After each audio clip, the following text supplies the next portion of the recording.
We now want to create an invoice from an existing purchase order. To do this, we enter transaction code MIRO and press Enter.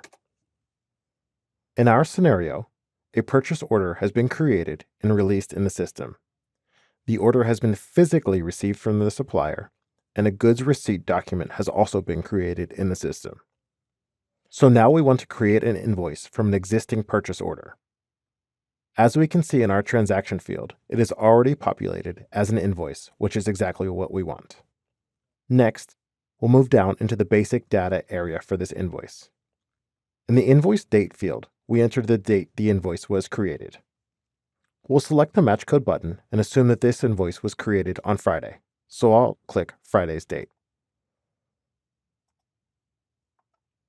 The next field is the reference field. This is the supplier's invoice number. We want to enter this data correctly in case we need to search in the future by the supplier's invoice number. As an example, I'll enter invoice 1217. The posting date field is auto-populated with today's date. This is editable, but because I want the invoice to post today, I'll leave it as the default. Now, we're not finished in the header. We need to enter the amount this invoice is for.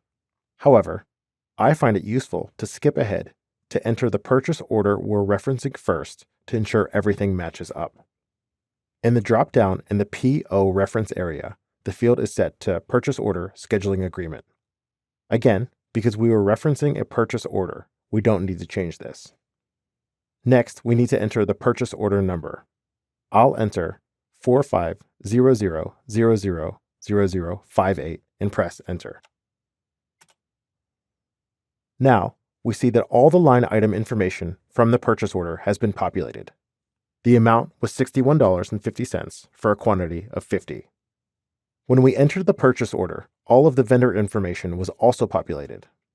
This vendor is called Indiana Supply Co. We can also see that this vendor has their bank information set up with an account number and key. Looking back at the top of the screen, we see the red light, and when I hover over it, it says, Incorrect. That's because our balance is negative $61.50. Now, let's go back to our amount field and enter $61.50 and press Enter. Looking again at the stoplight, it's now green, and when we hover over it, it says, Posted, can be posted. And the balance is 0. Perfect, we can now post this invoice. I go down to the status bar and press Post.